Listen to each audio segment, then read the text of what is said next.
মহাপুরুষের মৃত্যু হয় না, তারা দেহ রাখেন। সাধারণত তাদের প্রয়াণের মুহূর্তগুলিকে আমরা পুঙ্খানুপুঙ্খভাবে জানতে চাই।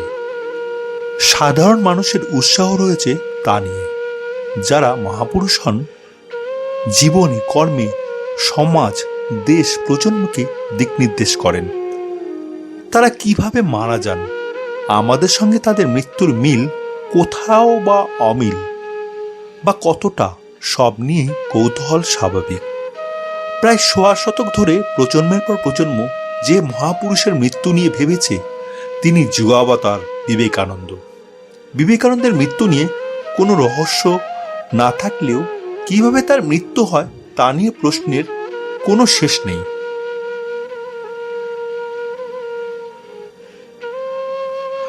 স্বামীজির মহাপ্রয়াণ হয় ৩৯ বছর বয়সে ১৯০২ সালে। বেলুর মঠে তখন রাত ৯টা বেজে ১০ মিনিট। তখন বেলুর মঠে বা তার পার্শ্ববর্তী গ্রামে বিদ্যুৎ ছিল না, কিন্তু টেলিফোন ছিল। তবু কোনো সংবাদ মাধ্যম আসেনি এবং পরের দিন বাংলাদেশের কোনো কাগজেই বিবেকানন্দের মৃত্যু সংবাদ প্রকাশিত হয়নি। এমনকি কোনো রাষ্ট্রনেতা বা কোনো বিখ্যাত বাঙালি কোনো শোক জ্ঞাপনও করেননি। ভাবতে পারেন, স্বামী বিবেকানন্দ তার স্বল্প জীবনে অপমান, অবহেলা বহু পেয়েছেন, উপেক্ষিত হয়েছেন বারবার। পিতার মৃত্যুর পর স্বজ্ঞাতির সঙ্গে কোর্ট কাছারি করতে হয়েছে তাকে। বহুবার হাজিরা দিয়েছেন কাঠগড়ায়।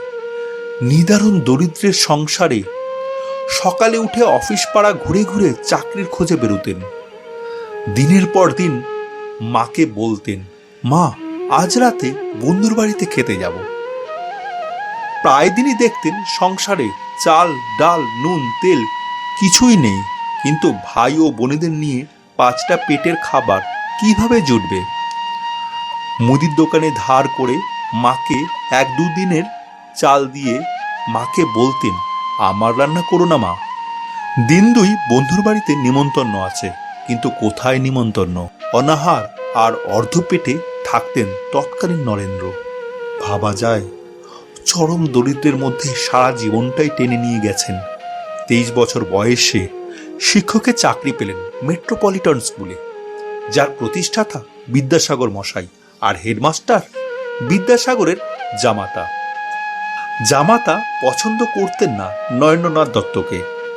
শ্বশুরকে বলে খারাপ পড়ানোর অপরাধে বিদ্যালয় থেকে তাড়িয়ে দিলেন বিবেকানন্দকে।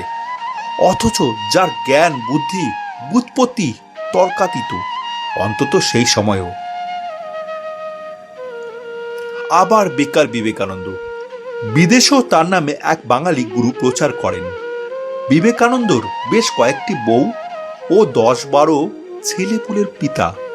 ও এক আস্ত ভণ্ড ও জুয়াখোর। দেশে ও বিদেশে অর্ধপেটে বা অভুক্ত থেকেছেন দিন থেকে দিনান্তে।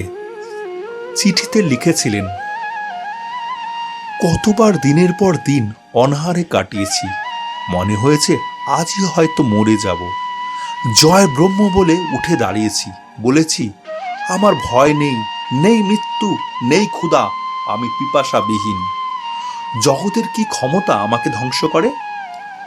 অসুস্থ বিবেকানন্দ বিশ্ব জয় করে কলকাতায় এলে তার সম্বর্ধনা দিতে বা সম্বর্ধনা সভাতেও আসতে রাজি হয়নি অনেক বিখ্যাত বাঙালি।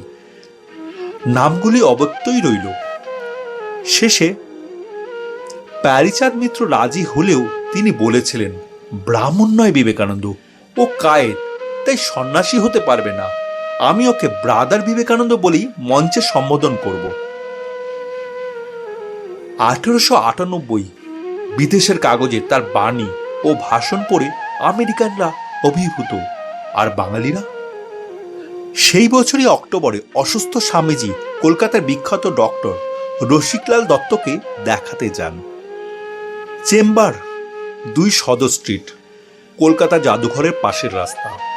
রোগী বিবেকানন্দকে দেখে সেই সময় 40 টাকা ও ওষুধের জন্য 10 টাকা, মানে আজ 2022 সালের হিসেবে প্রায় 16,000 টাকা নিলেন বিবিধ রোগে আক্রান্ত বিশ্বজয়ী দরিদ্র সন্ন্যাসীর কাছ থেকে। বেলুর মঠের জন্য তোলা অর্থ থেকে স্বামী ব্রহ্মানন্দ এই টাকা বিখ্যাত বাঙালি ডক্টর রসিকলালকে দিয়েছিলেন। আরও আছে, বিবেকানন্দের মৃত্যুর কোনো ফটো নেই, এমনকি বীরপুরুষের কোনো ডেথ সার্টিফিকেটও নেই। কিন্তু সেই সময় বালি বেলুর মিউনিসিপ্যালিটি ছিল, আর এই মিউনিসিপ্যালিটি বেলুর মঠে প্রমোদ কর বা অ্যামিউজমেন্ট ট্যাক্স ধার্য করেছিল। বলা হয়েছিল ওটা ছেলে ছোকরাদের আড্ডার ঠেক। আর সাধারণ মানুষ বিবেকানন্দকে ব্যঙ্গ করে মঠকে বলতো বিচিত্র আনন্দ বা বিবিকা আনন্দ, অর্থাৎ মহিলা বধূকে নিয়ে আনন্দধাম। এই ছিল তৎকালীন মুষ্টিমেয় বাঙালিদের মনোবৃত্তি। সাদেকি শেষ সময় বলে গিয়েছিলেন, একমাত্র আর একজন বিবেকানন্দই বুঝতে পারবে যে এই বিবেকানন্দ কি করে গেল। তাই বন্ধুরা, বাঙালিরা বিবেকানন্দকে তো সারা জীবন মনে রাখবে। আর বন্ধুরা, বিবেকানন্দের এই কাহিনী যদি আপনাদের মনে কোনো দাগ কেটে যায়, তাহলে আমাকে কমেন্টস করে জানাবেন। আর ভিডিওটি ভালো লাগলে অবশ্যই একটা লাইক করে দিন। দেখা হবে পরের ভিডিওতে। ততদিন ভালো থাকবেন, সুস্থ থাকবেন।